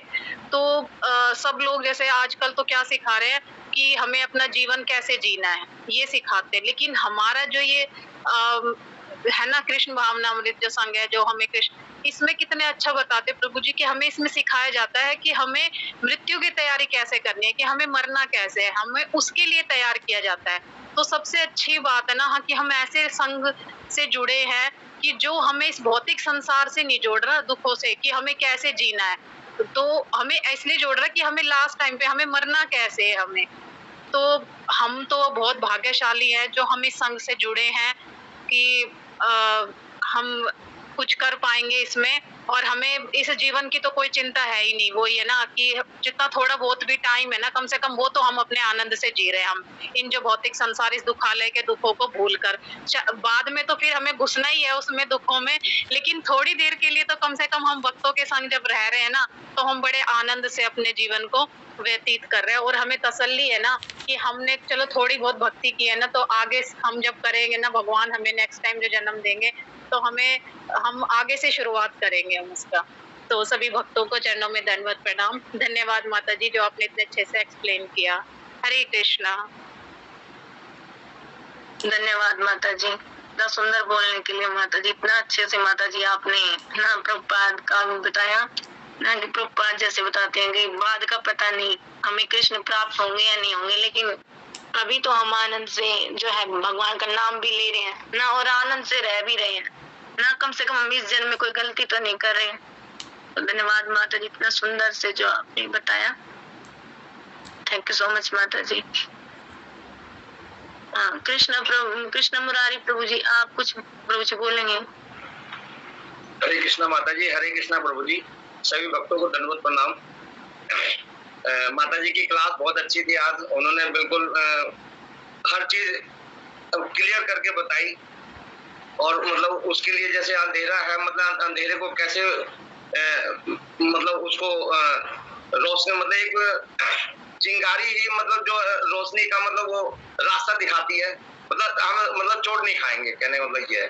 तो इसमें मेरे को समझ में तो यही आया कि भी जो भौतिक जगत के लिए जो कार्य किए हुए, मतलब कार्य का फल जो मिलेगा वो मरने से पहले ही खत्म हो जाएगा या मरने तक ही खत्म हो जाएगा। लेकिन जो आध्यात्मिक जो कृष्ण भावना में हो करके जो हमने कार्य किया है वो आगे भी चलता रहेगा। ये नहीं कि वो मतलब आगे जैसे 2% तक करा तो आगे 3% से चालू अगले जन्म में। तो कहने का मतलब ये जैसे कि प्रभु जी से पूछना चाहता हूँ मैं कि आज जो सभी भक्त हम बैठे हुए हैं, तो क्या हमने पिछले जन्मों में इसी टाइम भक्ति छोड़ी थी? तो आज हम सभी भक्त बैठ करके सभी जो भी मतलब इस ग्रुप में जुड़े हुए, तो क्या ऐसा है प्रभु जी? थोड़ा सा बोलिए प्रभु जी। और दूसरा ये है, मैं कहना चाहता हूँ, तो थोड़ा सा बोल लेता हूँ प्रभु जी। कहने का मतलब ये है कि भी ये धरती का मालिक और एक कृष्ण जो है वो मालिक, बहुत जमीन आसमान का अंतर है। मतलब जमीन आसमान का अंतर है। वो कैसे है? कहने का मतलब यहाँ मालिक की हम सेवा करेंगे, अगर 300 दिन करते हैं या 31 दिन करते हैं तो हमें उसके बदले तनख्वाह मिलती है। लेकिन वो तनख्वाह वो ज्यादा दिन के लिए पर्याप्त नहीं है, वो आगे फिर दोबारा हमें तैयारी करनी पड़ती है। मतलब रोज खुआ खोदना, मतलब गरीब आदमी के लिए तो रोज खुआ खोदना, रोज पानी पीने वाली बात है। लेकिन यही काम अगर कंटिन्यू 1 महीने के लिए अगर हमने भगवान जी के लिए किया हो तो वो तो इतना दे देंगे जिसका हम संभाल नहीं पाएंगे। तो अंतर ये साफ नजर आता है कि भगवान जी में और ये नीचे के उसमें भौतिकता में जो करा हुआ कार्य मतलब क्या फल देगा, और जो अध्यात्म के लिए करा हुआ कार्य में क्या फर्क है, जमीन आसमान का अंतर है। तो कहने का मतलब भगवान अपने भक्तों को कभी भूलते नहीं है। एक कहानी के तौर पे एक प्रभु जी जो थे मतलब युवावस्था से लगे हुए थे, भगवान कृष्ण के भक्त थे, लेकिन हुआ क्या, बेचारे जैसे जैसे बुजुर्ग होते गए तो धीरे धीरे मतलब उनको दिखना कम हो गया, और फिर दिखते कम होते होते फिर वो बेड पे लेट गए जी, मतलब बहुत बुजुर्ग हो गए थे। तो वो क्या होता था, जैसे आवाज लगाते थे अपने बच्चों के कि भी आओ, मेरे को जैसे टॉयलेट जाना है या कुछ भी है या पानी पीना है या कोई चीज मांग रहे थे, तो वो बच्चे आने में टाइम लगा देते। तो भगवान जी ने देखा कि अरे यार ये मेरा भक्त है, तो भगवान जी ने कहा अच्छा चलो मैं, फिर वो भगवान जी जैसे उनको टॉयलेट आ रहा है तो वो आवाज लगा रहे हैं बच्चों को, तो वो 1 घंटे बाद आते, लेकिन भगवान जी तुरंत फटाफट उनको पकड़ के ले गए, वो सारा सब कुछ करवाया। तो इससे क्या हुआ कि भी जैसे क्या है कि भी तो वो टाइम से आने लगे भगवान जी रोज, जैसे कि भी जो दिक्कत थी मतलब वो देख रहे थे कि बच्चे ध्यान नहीं दे रहे। तो एक दिन क्या उन्होंने मतलब 2-4 दिन बाद उनका हाथ पकड़ लिया भगवान, क्योंकि उनको भक्त को पता चल गया था कि ये भगवान ही हो सकते हैं, तो उनका हाथ पकड़ लिया। तो उनका हाथ पकड़ लिया तो उन्होंने कहा भगवान जी मैं आपको पहचान गया। तो उन्होंने कहा अच्छा चलो अच्छी बात है, पहचान ली। तो फिर ये मतलब दुख में तो थे ही, क्योंकि कष्ट शरीर मतलब बुढ़ापा तो फिर बहुत प्रभु जी बुढ़ापा तो बहुत ही दुखदायी है। कहना मतलब कि भी जो ज्यादा उम्र आती है तो चलना फिरना हर चीज दिक्कत है। तो उन्होंने कहा भगवान इससे मुक्ति दिला दो मेरे को, ताकि तो आपके तो उन्होंने कहा भी ऐसा है कि भी अभी तो नहीं है संभव, लेकिन आगे हो जाएगा। तो कह रहे नहीं जी आपके हाथ में तो सब कुछ है भगवान, आप तो सब कुछ कर सकते हो। लेकिन उन्होंने कहा नहीं भी जो तुमने अभी करा हुआ है ना तो उसका भी भुगतान कुछ बाकी है, तो 1 जन्म बाद तुम्हारे लिए मैं कुछ कर सकता हूँ। हरे कृष्णा प्रभु जी, सभी भक्तों को धन्यवाद प्रणाम। हरे कृष्णा प्रभु जी। हरे कृष्णा प्रभु जी। माता जी प्रभु जी का प्रश्न ये है कि हमने क्या इसी समय भक्ति छोड़ी थी कि जो हमें दोबारा आके मिली है? विनीता माता जी उत्तर बताइए। धन्यवाद प्रभु जी ऐसे प्रश्न पूछने का, इससे सारे भक्त क्लियर हो जाएंगे। हमने भक्ति पहले भी की है ना, तभी हमें ये संग मिला। तो हमने ABCD तक पढ़ा था, अब आगे हम ना सेंटेंस बनाना, वर्ड बनाना सीख रहे हैं भगवद गीता के माध्यम से, है ना। तो ये जो मार्ग हमने पहले बनाया है, अब इस मार्ग पे हम चल पड़े हैं, तो ये रास्ता सीधा भगवत धाम ही पहुंचाता है ना। बस इस पे चलते रहना है, चलते रहना है, कभी इस मार्ग से ना विचलित नहीं होना है।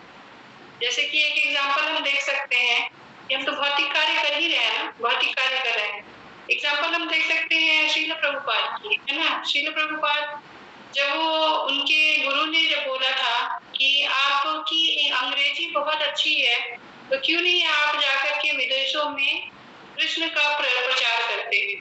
तो इससे हम सीख सकते हैं कि कैसे प्रभुपाद ने अपना जो भौतिक ज्ञान था, है ना, इंग्लिश उनकी अच्छी थी, तो विदेशों में जाकर के जब उनको जब थोड़े से जब रिलैक्स हुए भौतिक कार्यों से, घर परिवार के कार्यों से थोड़ा सा रिलैक्स हुए, तो वो फिर विदेशों का रास्ता अपना लिया और वहां चले गए अमेरिका, और उन्होंने अपना जो भौतिक ज्ञान था उसको कृष्ण भावनामृत के लिए यूज किया, है ना। तो ऐसे ही करना है। जैसे अभी हम मोबाइल है, मोबाइल तो सबसे बड़ा आजकल क्या कहेंगे, ये जहर है मोबाइल सबके लिए, है ना, बच्चा हो, बुजुर्ग हो, युवा हो, सबके लिए। लेकिन हम इस मोबाइल में क्या यूज कर रहे हैं, कृष्ण भावनामृत के लिए कर रहे हैं, है ना। हम भक्तों के साथ, क्योंकि अभी रात में सब मिल करके तो रोज हम पढ़ नहीं सकते ना एक जगह बैठ करके, तो मोबाइल के माध्यम से पढ़ रहे हैं। तो भौतिकता जो है उसको हमें कैसे यूज करना है वो हम इससे सीख सकते हैं ना। प्रभुपाद इसके बहुत बड़े एग्जाम्पल। तो यही है प्रभु जी कि हम बिल्कुल भगवत धाम के रास्ते पे चल पड़े हैं, चाहे रास्ता कितना भी लंबा हो, थकना नहीं है, चलते जाना है और भक्तों का संग नहीं छोड़ना, तो बिल्कुल पहुंच जाएंगे। धन्यवाद प्रभु जी।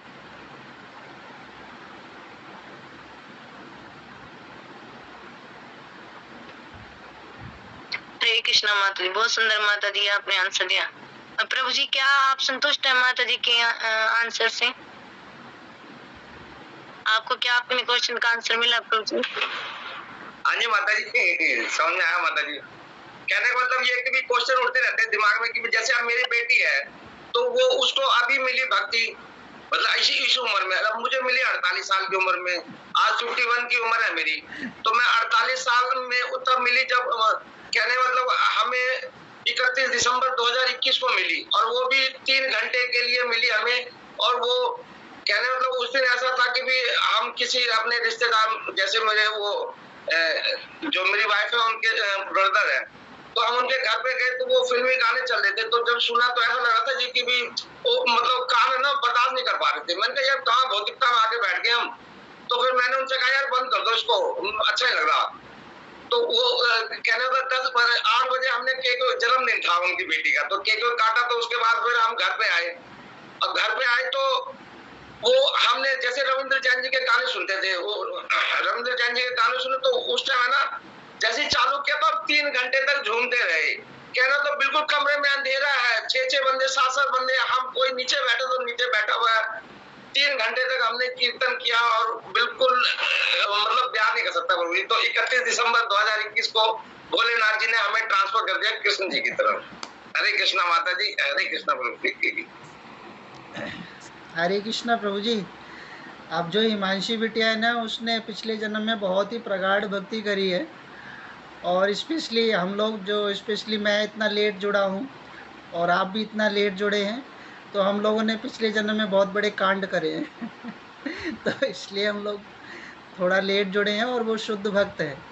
तो जल्दी जुड़ रहे हैं वो शुद्ध भक्त है, उनको जल्दी भगवान का प्रेम मिलेगा, लंबा समय तक प्रेम मिलेगा। थैंक यू सो मच प्रभु जी इतना सुंदर बताने के लिए।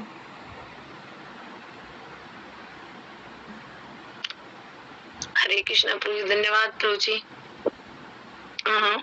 भावना माता जी, आप माता जी कुछ बोलिए माता जी।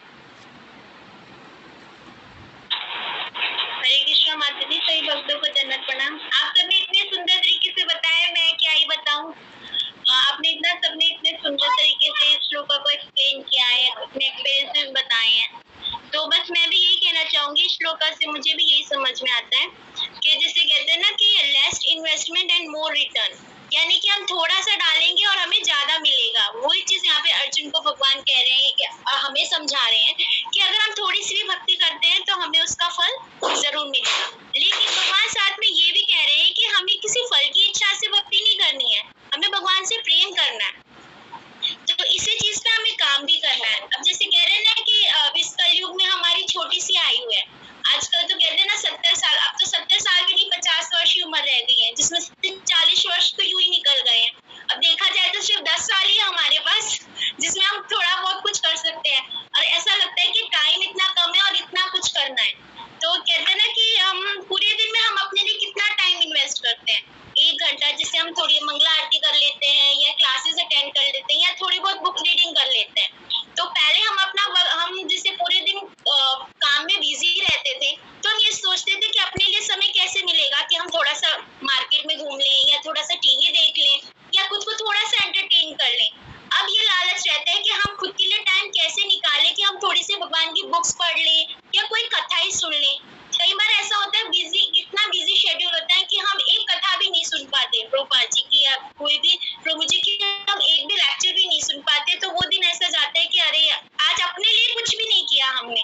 तो यही चीज है कि कई बार मतलब ये फीलिंग आती है कि कहीं ना कहीं कोई पॉजिटिविटी हमारी लाइफ में आ रही है, कि हमारे अंदर इस चीज का लालच बढ़ रहा है कि हमें बुक्स पढ़नी है या कुछ सुनना है, ताकि कुछ ना कुछ अच्छा हमारे जीवन में हम कुछ नया सीखें। अब जैसे कहते हैं ना कि कोई एक्सपीरियंस बताता है या कोई भी स्टोरी बताता है तो हमें अच्छा लगता है, और वो चीजों को बहुत अच्छी तरह हमें समझ भी आता है। अब जैसे कल मैंने एक लेक्चर सुना था, उसमें प्रभु जी बता रहे थे कि हम लोग क्या करते हैं, स्पेशली हम लेडीज का यही काम है कि हम लोग सोचते हैं कि पहले अपने घर के काम निपटा लें, फिर आराम से हम लोग अपनी चैंटिंग करेंगे।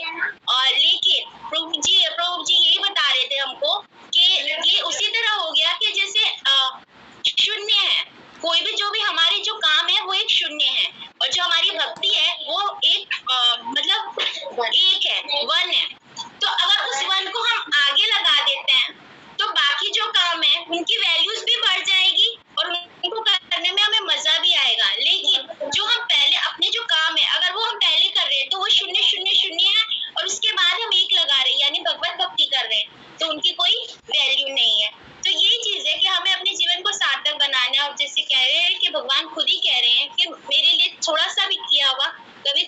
जाता। तो हमें ये है कि जो बीत गया सो बात गई, लेकिन जो आगे का जीवन है वो हम अपनी भक्ति में लगाएं और अपने जीवन को सार्थक करें। हरे कृष्ण माता जी, जो मुझे समझ में आया। हरे कृष्ण। हरे कृष्ण माता जी, बहुत सुंदर माता जी, बहुत अच्छे से बताएंगे माता जी, धन्यवाद माता जी। अब पूजा माता जी, आप कुछ माता जी इसमें कुछ जोड़ें। हरे कृष्ण माता जी, हरे कृष्ण प्रभु जी, दंडवत प्रणाम। मीना माता जी ने बहुत अच्छी तरह समझाया इस श्लोका में। इसमें यही बताया कि अपने कितना भी हम प्रयास करें कोई हानि नहीं होती, ना हर्ष होती है, ना कुछ होता हमारे लिए। हम कितनी अपनी भक्ति कर ले, पहले जैसे हम सब भगवानों की भक्ति करते थे, पर ये डर रहता था, कहते थे कि आप ये भक्ति नहीं करोगे तो आपकी भक्ति छीन हो जाएगी। पर अब ये है कि कृष्ण भगवान के हम आकर्षण हो गए तो हमारी अपनी भक्ति की छीन होने की हमें कोई फिक्र नहीं रहती कि हम जितनी भी भक्ति कर रहे हैं, कोई भी काम चाहे चैटिंग करते हैं, ध्यान कहते हैं ना, थोड़ी एक माला भी हम ध्यान से कर लें तो उसका भी उद्धार हो जाता है। अब जैसे निमाई को क्या था, शराब पीते थे दोनों भाई, जगाई मताई, उनका भी देखो कैसे भगवान ने उद्धार कर दिया। पहले कितने शराब पीते थे और भगवान की एक दृष्टि पड़ते ही उनका भी उद्धार हो गया। जैसे नित्यानंद प्रभु ने उनका उद्धार कर दिया। ये भक्ति में अग्रसर हो जाओ, जहाँ कहीं भी हो, भक्ति से अग्रसर हो जाने से तो कहीं भी हमने जो थोड़ी बहुत भक्ति करी है, तब जब हमने देखो हम क्लासेस करने लगे हैं, कृष्ण सेंटर से जुड़ गए हैं, कुछ तो कभी भक्ति करी होगी हमने, तो हम इतने अच्छे भक्तों के जुड़ गए हैं, ये हो गया। अब हमें मन में ये डर नहीं रहता पहले। अब हमें ये है कि हमारी चैंटिंग जिस दिन होती है उस दिन हमारा दिन कितना फीका जाता है, बहुत ही फीका जाता है कि आज हमारा कुछ अधूरा रह गया। आज मेरे मन में खुद इच्छा है कि आज मैं सुबह चैतामृत नहीं पढ़ पाई, तभी भी अफसोस हो रहा है कि मैंने आज चैतामृत नहीं पढ़ पाई। यही अफसोस आता है कि हमने जो भक्ति नहीं करते तो उसका अफसोस रह जाता है। भौतिकता की वही है कि कोई कार्य नहीं है, कोई बात नहीं रह गया, पर भक्ति में अग्रसर हो गए, कुछ थोड़ी सी भक्ति छीन हो जाती है, मन में भाव रह जाता है कि हमने आज भी भक्ति नहीं करी मन से, ये भाव रह जाता है। इसमें ये होता है, गिल्टी फील होती है। अब भगवान को हम भगवान से कोई एक मांगता है तो भगवान दो देते हैं, पर हम भक्ति पूरा भगवान को अपने आप को समर्पण करें तो भगवान भी हमारे साथ समर्पण हो जाते हैं, क्योंकि भक्ति के साथ समर्पण कर देते हैं भगवान भी अपने आप को। हम जितनी हमारी शुद्ध भक्ति होगी उतने ही भगवान हमारे साथ होंगे। हरे कृष्णा माता जी, हरे कृष्णा प्रभु जी, मुझे इतना ही कुछ समझ आया। हरे कृष्ण माता जी, बहुत माता जी बहुत अच्छे से बताइए, धन्यवाद माता जी। विक्रम प्रभु जी, आप कुछ प्रभु जी बोलना चाहेंगे प्रभु जी?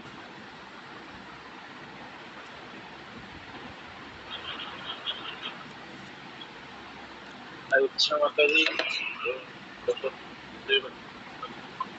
और माता जी ने आज बहुत सुंदर क्लास दी और हमारी 10 मिनट 15 मिनट की क्लास चल रही, तो प्रभु जी का वीडियो का वेट करेंगे। और माता जी श्लोक है जो बहुत सुंदर है, इसमें आज तो हमें पता चला कि जैसे हमारी कोई भक्ति पीछे से छूटी हुई थी जो कि हम आज पूरा कर रहे हैं सभी भक्तों के साथ मिलकर। और कृष्ण भावना भावित होकर ही हमें कर्म करना चाहिए। तो हमें भौतिक जगत में जो कार्य करते हैं उसका पूरा हमें लाभ नहीं मिलता, लेकिन यहाँ पर जो है भक्ति का कुछ लाभ मिल जाता है। और कभी कभी अगर हमारा मतलब भगवान कृपा करते हैं तो अजामिल की तरह हमारी कुछ लॉटरी भी लग सकती है। तो हमें यही है कि निरंतर लगे रहना चाहिए, कृष्ण भावना और कार्य करने में। यही माता जी, हरे कृष्ण। हरे कृष्ण प्रभु जी, बहुत धन्यवाद प्रभु जी इतना सुंदर से बताने के लिए। मीरा माता जी, आप कुछ माता जी इसमें ऐड करेंगे? हरे कृष्णा माता जी, दंडवत प्रणाम माता जी, सब भक्तों को, सब माताओं को दंडवत प्रणाम। माता जी ने इतनी अच्छी सुंदर क्लास की, एक एक शब्द जैसे कि मतलब हमारी दिल दिमाग में आया। इसके आपने भी संगीता माता जी ने, प्रभु जी ने इतनी अच्छी क्लास की माता जी, पर इसके क्लास के माध्यम तो मैं जीरो हूँ माता जी, मैं थोड़ा बहुत कुछ बोलूंगी भी, आप लोगों से क्षमा मांगूंगी। पर यह है कि जो भगवत गीता है, इस गीता के अंदर जाने से हमें जो भी कुछ मिल रहा है वो हमारे को इतना इतना इतना मतलब शरीर में या हमारे जीवन में, हमारी भक्ति में, और प्रभुपाद की जो सारी कथाएं हैं, जितने भी उनके चैतन्य महाप्रभु की हैं, इस भगवत गीता में जैसे कि दूध होता है, दूध इतना सब चीज के लिए होता है। दूध दही भी जम जाती है, उसकी मक्खन भी बन जाता है, घी भी बन जाता है, सब कुछ बन जाता है। इसी प्रकार जो भगवत गीता है एक हमारी दूध की गंगा है, और इस गंगा को हमने, अगर इस गंगा में हम बैठे हैं तो हम इस गंगा में बैठना नहीं चाह रहे हैं, पर हमारे अंदर की जो गलत भावना जो थी इस भगवत गीता ने थोड़ी थोड़ी करके वो शुद्ध कर रही हैं, और शुद्ध करने के बाद फिर उस गंगा को, जैसे हिमालय से गंगा निकलती है तो उससे स्नान करते हैं, कहते पवित्र हो जाते हैं। पर गंगा के नहाने से पवित्र नहीं होते माता जी। जैसे हमारे अंदर की जो गलती भावना हो गई, गलत भावना होगी, वो जब हम भगवत गीता का इसका उच्चारण करेंगे, भगवत गीता के और भक्तों के संग में जाएंगे और सवेरे शाम भक्तों का संगत करेंगे और अपनी जो अंदर की भावना है इनको थोड़ा थोड़ा धीरे करके कम करेंगे, जब ही माता जी हम उस गंगा को नहा सकते हैं। वही गंगा जो है हमारे लिए भगवत गीता है। ये भगवत गीता ऐसे है कि ये जो धार्मिक पुस्तक है, बुक है, इस बुक में जितने भी प्राण हैं, जितने भी वेद हैं, कोई वेदों से इसके मुकाबिल नहीं है। जैसे विष्णु भगवान और जैसे कृष्ण ने अपनी लीला रचाई, सब चीजों को भक्तों के लिए इतना, मतलब भगवान कहते हैं कि मैं जासो जासी ताई सवार सोन प्यारी चांदनी जैसे कारी रात। जैसे भगवान कहते हैं कि चोर होता है उसको चांदनी रात प्यारी नहीं लगती है, उसको अंधेरा ही प्यारा लगता है। इसी प्रकार हमारे जीवन में जो अंधेरापन है, अगर हम इस चांदनी रात को और उजाले से, उसको रोशनी से अपने अंदर की भावना में जागरूक करेंगे, तभी हम पार लग सकते हैं। क्योंकि जब भगवान की भक्ति के अंदर आते हैं तो बहुत कठिनाइयां भी होती हैं, बहुत परेशानियां भी होती हैं, पर वो परेशानी को हम सोचते हैं कि ये बहुत परेशानी है, हम इसको नहीं कर पाएंगे। पर जब माता जी ने आज इतना सुंदर बताया, और जैसे आपने बताया कि जो एक एक शब्द में आपकी जैसे दूध की तरह पवित्र है, और भगवान यही सोचते हैं कि हम भगवान के लिए एक उंगली से थोड़ा भी, इतना भी हम भगवान के लिए करेंगे, वो हमारे लिए पूरा सहयोग करके और हमारी नैया को पार लगाते हैं। जैसे कि हम कभी भी कोई चीज है, हम सुबह अपना नियम को जैसे किसी दिन नहीं कर पाते हैं, तो हम भगवान की भक्ति के आने में से हमारा उस दिन ऐसा लगता है हमारे अंदर कुछ भी नहीं हुआ, आज हम बिल्कुल बेकार है। तो भगवान हमारे लिए इतने वो करते हैं कि इसमें एक भी शब्द वो नहीं है। जैसे गंगा जी का पवित्र पानी जल होता है, उसमें भी सारा मैल भरा रहता है। सब लोग जैसे कि गंगा नहाने जाते हैं, कहते हैं हम पवित्र हो गए, पवित्र उससे नहीं होते माता जी। जैसे हमारे अंदर की भावनाएं, जब अंदर का हम गंदे को दूर करेंगे, अंदर की गंदगी को साफ करेंगे, तभी हम पवित्र हो सकते हैं। वो कैसे होगा? और भक्ति के अंदर जाने से, भगवत गीता पढ़ने से, भक्तों के संगत जाने से, और गुरु का आचरण करने से, और भगवान की सेवा करने से जब हमारा पार कर सकते हैं माता जी। और इससे अलावा मैं कुछ नहीं कर सकती। धन्यवाद माता जी, बहुत बहुत। हरे कृष्णा, दंडक प्रणाम प्रभु जी। माता जी हरे कृष्णा। माता जी बहुत सुंदर माता जी आपने बताया, बहुत आप बोल रहे ना कि मैं इससे ज्यादा कुछ नहीं बता सकती, तो आपने सब कुछ तो माता जी बता ही दिया है ना, उससे ज्यादा हो ही क्या सकता है ना। धन्यवाद माता जी, बहुत सुंदर माता जी आप बताओ। तो हिमांशी माता जी आप कुछ माता जी बोल रही हैं? हरे कृष्णा माता जी, हरे कृष्णा प्रभु जी, सभी भक्तों को रमेश प्रणाम। बहुत बहुत धन्यवाद माता जी इतने सारे उदाहरण के साथ इस श्लोका को समझाने के लिए। माधवाचार्य जी गीता तात्पर्य में कहते हैं, प्रारंभ मात्रमिच्छवा विष्णु धर्मेण निष्फला। जो भी कार्य हम भक्ति में करते हैं वो कभी खत्म नहीं होते। जो स्पिरिचुअल एसेट होते हैं ना, उनका कभी एंड नहीं होता। लेकिन जो मटेरियल एसेट होते हैं, जैसे कि हमारी एक कंपनी है, कंपनी में हमारे पास मशीनरी है, उस पर हर साल डेप्रिसिएशन लगता है, उसकी वैल्यू और वो साथ साथ खत्म होते जाते हैं। लेकिन जो हमारे स्पिरिचुअल एसेट है, जितने हमने चैंटिंग करी है, वो कभी खत्म नहीं होती। और ये जो प्रोसेस है भक्ति का, इसमें ये मैटर नहीं करता हमने कितना किया है, ये मैटर करता है हमने कैसे किया है। जैसे कि सुदामा जी हैं, उन्होंने टूटे हुए चावल भगवान को एक मुट्ठी दिया, लेकिन भगवान जी ने उसको नहीं देखा, जो उसके पीछे डिवोशन था उसको देखा। हमारे पास कितने भी 500 के नोट हो, बहुत सारे, लेकिन उसके ऊपर RBI का स्टैंप नहीं है, गवर्नमेंट का स्टैंप नहीं है, तो उसकी कोई वैल्यू नहीं है। वही हमारे पास एक 500 का नोट है, उस पर RBI का स्टैंप है, तो उसकी वैल्यू उन ढेर सारे नोटों से ज्यादा होती है।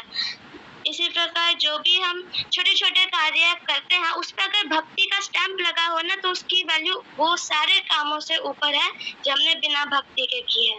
तो कम एज में भक्ति मिल गई प्रभु जी, ये तो मतलब इसमें कोई क्वालिटी नहीं है मेरे उसमें, लेकिन आप सभी भक्त जो हर दिन इतने डिवोशन के साथ चैंटिंग करते हैं, quality matters not quantity matters. तो मेरा तो ये तो सबकी कृपा के कारण भक्ति में आने का मौका मिल गया, अभी शुरुआत करने का। बहुत बहुत धन्यवाद माता जी, बहुत बहुत धन्यवाद प्रभु जी। कोई त्रुटि हो तो प्लीज क्षमा कीजिएगा। हरे कृष्ण। हरे कृष्ण माता। धन्यवाद माता जी, इतना सुंदर माता जी आपने बोला, इतना सुंदर से आपने बताया। और यही है ना माता जी, जैसे प्रभु जी बता रहे कि हम इतने बड़े हो गए हैं तो अभी हमें भक्ति मिली है, और आप बता रहे हो कि मैं इतनी छोटी हूँ तो मुझे भक्ति मिली। लेकिन जैसे हम इस श्लोक से भी समझ पा रहे हैं ना, श्लोक में भी बिल्कुल साफ है ना कि अगर हमने अभी ना अगर लेट से भी अगर हमने जो है भक्ति शुरू की है तो भी अगर हमने पिछले जन्म में कुछ थोड़ा भक्ति की होगी तो हम जो है थोड़ा स्वल्प छोटी सी भक्ति अगर की हुई तो हम थोड़ा लेट जुड़े जरूर है, लेकिन हमने अगर अब इस जन्म में भी अगर 10% भी भक्ति कर लेंगे ना हम, तो अगले जन्म में हम 20% भी करेंगे, है ना। उससे अगले जन्म में हम 50 भी कर पाएंगे, और उसके बाद हम 90 भी कर पाएंगे, और फिर हम 100% भी भक्ति करके हम जो है भगवान के धाम जो है हम लौट जाएंगे। तो ये नहीं है कि हमने ना कब और किस टाइम पे शुरू की है ना, हमने शुरू तो की ना, हम शुरू तो कर पा रहे हैं। तो हमें तो बस यही अपने आप में सोचना चाहिए कि हाँ हम सौभाग्यशाली कि हमने जो है भक्ति लेट से ही सही लेकिन शुरू की है ना। तो धन्यवाद माता जी, इतना सुंदर आपने बताया।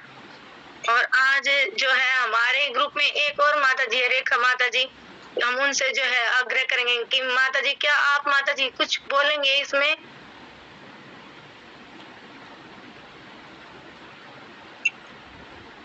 हरे कृष्ण माता जी। अभी हरे कृष्ण माता जी, अभी बोलने लायक कुछ नहीं है मेरे पास, अभी सुनने के लिए ही है।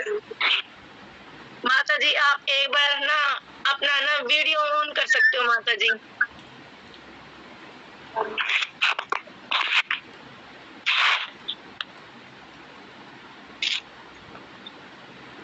ना माता जी बोलने के लिए तो माता जी हम सभी ऐसे ही हैं जैसे आप, सभी के पास इतना ही होता माता जी बोलने के लिए। तो और कुछ भी आप कुछ भी बोल सकते हो, जैसे भी आपको कुछ भी श्लोक में कुछ भी एक बात समझ में आई है वो बोल सकते हो आप, या कुछ नहीं समझ में आया है वो आप पूछ सकते हो। तो नहीं अभी कुछ इतनी हिम्मत नहीं है मेरे अंदर। मैं देखती हूँ एक दो क्लास में थोड़ा समझ में आएगा कुछ तब बताऊंगी कुछ। जी धन्यवाद माता जी क्लास ज्वाइन करने के लिए। हाँ थैंक यू सो मच माता जी। और जैसा कि माता जी ने आज इतनी सुंदर जो है इतना सुंदर क्लास को एक्सप्लेन किया है ना कि कोई शब्द नहीं कि कैसे माता जी का धन्यवाद करें, कितना सुंदर माता जी ने बोला है। तो बार बार माता जी का धन्यवाद।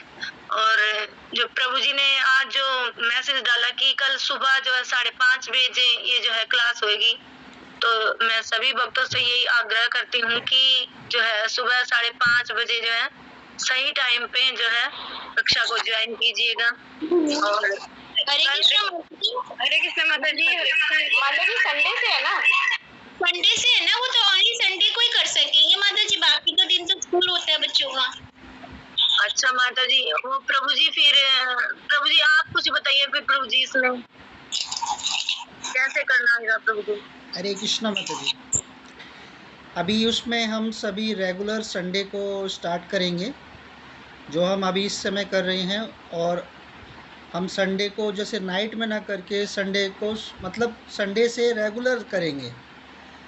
और सभी भक्त जिसका क्लास है ना, तो एक भक्त जो है जिसका क्लास है वो भक्त जो क्लास करेगा और सभी भक्त सुन सकते हैं, ऐसी कोई दिक्कत नहीं है।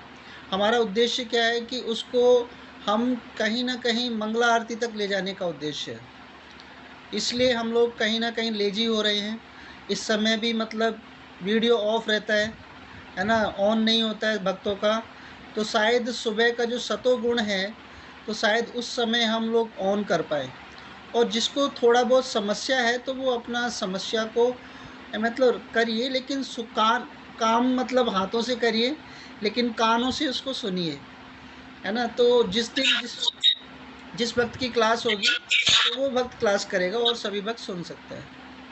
ठीक है। हरे कृष्णा प्रभु जी, हरे कृष्णा, दंडवत प्रणाम प्रभु जी। जैसे कि मैं बाहर हूँ प्रभु जी, मैं आऊंगी 4 तारीख को, पर यह सुबह नेट कनेक्ट नहीं होता प्रभु जी, मैं कैसे करूंगी फिर? आप माता जी आ जाएंगे तब हो जाएगा कनेक्ट, लेकिन मैं पीछे ही रहती हूँ माता प्रभु जी, सबसे पीछे ही रहती हूँ। अब भी पीछे ऐसी नालायक हूँ, कुछ भी नहीं आता, कुछ भी नहीं, थोड़ा आगे को कुछ सोचती हूँ, बीच में मेरी उसमें क्या है, दूसरा क्या है, डूब जाती है। अभी जो हमारा वेडनेसडे को टाइम चेंज हो जाता है ना। और अभी हम लेट नाइट तक हो जाते हैं और फिर सुबह रियल में नहीं उठ पाते। अभी हम लोग लंबे समय तक 11 बजे से 11:30 बजे तक जाके सोते हैं, तो कहीं ना कहीं हम सुबह जल्दी उठ पाएंगे उस बहाने, है ना। हमारी क्लास है तो कम से कम उस बहाने हम उठ पाएंगे। और प्रभु जी उठने को तो मैं वैसे 3 बजे उठ जाती हूँ प्रभु जी, पर वही बात है ना, यहाँ फिर क्लास नहीं ले पाती हूँ, इस मारे दिक्कत है प्रभु जी, और कुछ नहीं है। 4 तारीख 5 तारीख पहुँचूंगी मैं दिल्ली। ऐसा है कि जैसे अभी सभी माताएं को तो संभव है तो वो दिन में भी क्लास ले सकती हैं।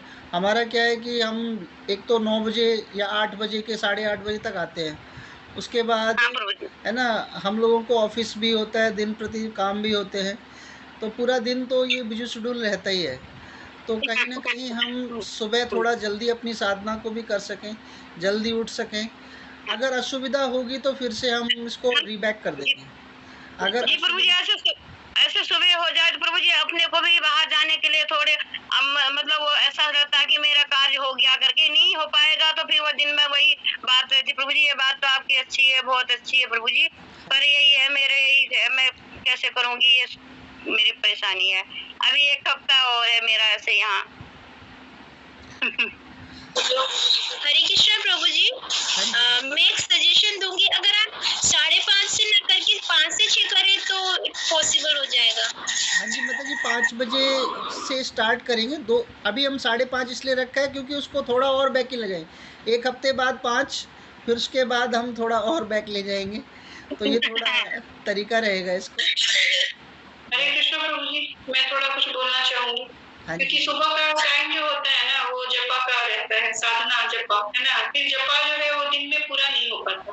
और स्टडी जो है हमेशा नाइट में करने से क्या होता है ना, हमारा माइंड भी रिलैक्स रहता है। तो सुबह भागा भागी में स्टडी नहीं हो सकता, क्योंकि सुबह जो होता है वो विग्रह सेवा है, भोग प्रसाद, फिर बच्चों का लंच, बच्चों को भेजना, तो और क्योंकि क्लास जो है वो 1 घंटे में खत्म नहीं होती, तो यही हुआ कि बस सुनेंगे जैसे तैसे हो जाएगा फिर क्लास। माता जी मैंने यही बोला था कि हमें मंगला आरती स्टार्ट करनी है, तो उस समय जब मैंने बोला था उस समय किसी भक्त का कोई रिएक्शन बढ़कर नहीं आया था कि हाँ हम उसको स्टार्ट करेंगे। लेकिन अब मेरे को मजबूरन से तरीके से मेरे को क्लास ही ले जानी पड़ रही है, और जैसे ही हमारी कोई हैबिट बन जाएगी तो हम उसको रीबैक कर देंगे। फिर वहाँ पर कम से कम हम इसको जो हमारे ऊपर से जो गाइडेंस आई है तो हम उसको कम से कम उस तक स्टेप तक ले जाने की कोशिश कर रहे हैं कि जो हमें मंगला आरती तक ले जाना उसको, कि वहीं पर ग्रुप में ये कराने की कोशिश करनी है। तो इसलिए मेरा ये कदम है। अगर आप सभी इससे सहमत नहीं है तो मैं रेगुलर फिर यहीं पर वापस कर लेता हूँ इसको। 1 हफ्ते करके देखिए। जी प्रभु जी, मुझे लगता है स्टडी जो है ना नाइट में बेटर है, और सुबह जपा रख सकते हैं, मंगला आरती रख सकते हैं। स्टडी मंगला आरती तो ऑलरेडी ऐसे होता है, ग्रुप है मंगला आरती, जपा ग्रुप है, या टेंपल से आप कनेक्ट होके कर सकते हैं। खुद का करना है तो भी हो सकता है। मतलब सभी भक्त स्टडी के बहाने पहले आएंगे, उसके बाद हम जपा भी कंट्रोल में लाएंगे। जपा रख सकते हैं प्रभु जी, सुबह जपा बहुत अच्छा रहेगा, सुबह सुबह सबका जपा हो जाएगा पूरा। नहीं जपा के लिए आएंगे नहीं, मुझे पता है जपा के लिए नहीं आएंगे तो इसीलिए 1 हफ्ते का ट्रायल करते हैं, उसके बाद अगर मान लो लगता है कि हाँ प्रॉब्लम है तो हम रीबैक कर देंगे उसको। ठीक है, सभी वक्त सहमत हैं कि कोई जोर जबरदस्ती तो नहीं है? हरे क्योंकि कृष्णा मुझे प्रभु तो जी। प्रभु जी लगता है कि सुबह जो है ना वो, क्योंकि सुबह बहुत ज्यादा सेवाएं हैं प्रभु जी। सुबह में मेरे पास विग्रह सेवा में बहुत समय लगता है प्रभु जी। कि बच्चों का लंच है, भोग भी है, सुबह बाल भोग बनाना होता है, तो उसमें बहुत समय लगता है प्रभु जी। ये क्लास बस सुनने से वैसे नहीं होता, जैसे अभी हम स्थिर होके पढ़ते हैं ना वैसी स्थिरता नहीं रहेगी। माता जी सबकी मजबूरी आप जैसी नहीं होती। प्रभु जी मैं भी माता जी से सहमत हूँ प्रभु जी। ना स्टडी के लिए प्रभु जी शाम को ही रख सकते हो, और जपा के लिए और मंगल आरती के लिए ना प्रभु जी ना सुबह जल्दी उठने का अमित से ना प्रभु जी, अगर आप ये क्लास रखेंगे ना सुबह जल्दी से ना जपा की और मंगल आरती, तो प्रभु जी हमारी जो ये देर से उठने की जो आदत है ना प्रभु जी शायद वो भी छूट ही जाएगी। तो मैं तो चाहती हूँ यही कि ना हमारी जपा की और मंगल आरती की जो है सुबह जल्दी से जो है वो ना क्लास हो। तो मैं माता जी से बिल्कुल सहमत हूँ कि अगर ऐसा होगा तो शायद अच्छा होगा, क्योंकि ना प्रभु जी सुबह जो माताओं के लिए ना थोड़ा सा ना प्रसाद बनाने का, और जैसे माता जी की क्लास भी आती है सुबह, तो वो भी जो है हम अटेंड कर पाएंगे ना। और अगर लगातार हम यही करते रहेंगे तो फिर थोड़ा सा परेशानी हो जाएगी प्रभु जी।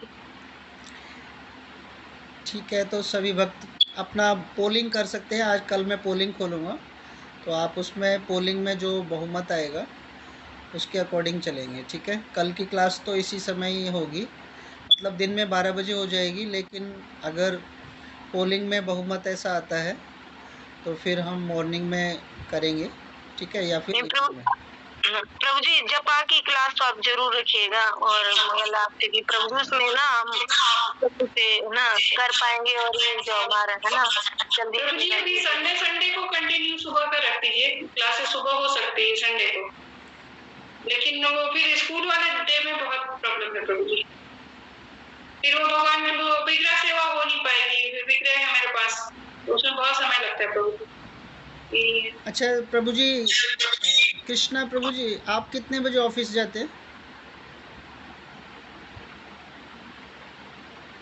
प्रभु जी ऑफिस का अनम्यूट करके बोलिए। हाँ जी प्रभु जी, मैं ये कहता कि बेटी को लेके जाना होता है मेरे को, 12:30 बजे उसका क्लास है, तो 12:30 से 6 बजे तक, उसके बाद फिर मैं उसको वापस लेके आता हूँ घर पे। नहीं, सुबह कितने बजे अवेलेबल हैं आप? सवेरे प्रभु जी मेरे लिए तो बहुत बढ़िया था प्रभु जी, एक चमत्कारी कहने का मतलब निर्णय है आपका, जिससे क्या है कि भाई हम चाहते यही है कि ब्रह्म मुहूर्त में ही सारे काम निपटा लिए जाए तो ज्यादा बढ़िया है। तो वही तो मैं क्या, हाँ असली अभी क्या है प्रभु जी की भी ये लास्ट टाइम पड़ जाता है, मतलब 12 बजे के नजदीक पहुंच जाते हैं हम, तो ये क्या है कि भी सवेरे का जो होगा फ्रेश होगा, और भगवान जी का नाम लेके बाहर निकलेंगे। तो अब जैसे वो अमोघ लीला जी भी कहते हैं कि सवेरे अगर चैंटिंग होगी 16 तो पूरा दिन कहने का मतलब मजे से बीतता है, तो कहना मतलब ये है तो सवेरे हम वो भी कर लेंगे। वैसे ही है कि जो भक्तों का सुविधा के अनुसार जो सही है वो कीजिए प्रभु जी, लेकिन मेरे लिए तो बहुत बढ़िया है, मैं तो ये कह रहा हूँ। विक्रम योगी प्रभु जी आप बताइए। विक्रम योगी प्रभु जी।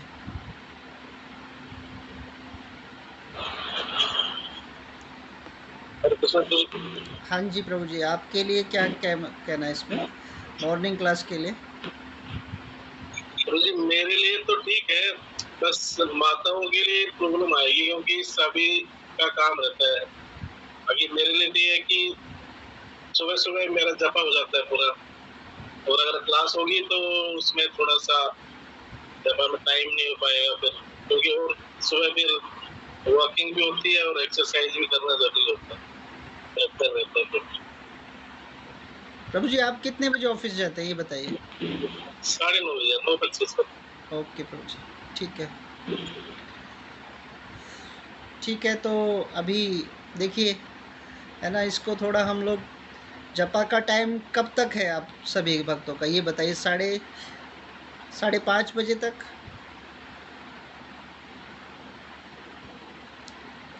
आप सभी का जपा कितने बजे मॉर्निंग में खत्म हो जाता है ये बताइए? हरे कृष्ण प्रभु जी, मेरा तो 8 बजे से पहले हो जाता प्रभु जी खत्म जपा। अच्छा, 8 बजे भी थोड़ा 6 जब सूर्य निकल आते हैं तो जपा का थोड़ा डिस्टरबेंस शुरू हो जाता है।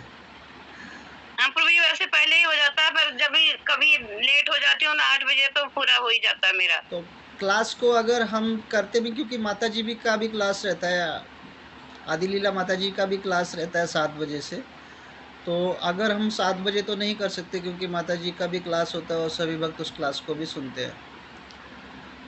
ठीक है, तो अगर क्लास को अभी एक संडे करके देखते हैं उसमें क्या रिजल्ट आता है, उसके बाद हम डिसीजन ले लेंगे। ठीक है, हरे कृष्ण प्रभु, धन्यवाद। ठीक है, तो बहुत बहुत धन्यवाद सभी भक्तों का। वांछा कल्पतरुभ्यश्च कृपा सिंधुभ्यो एव च।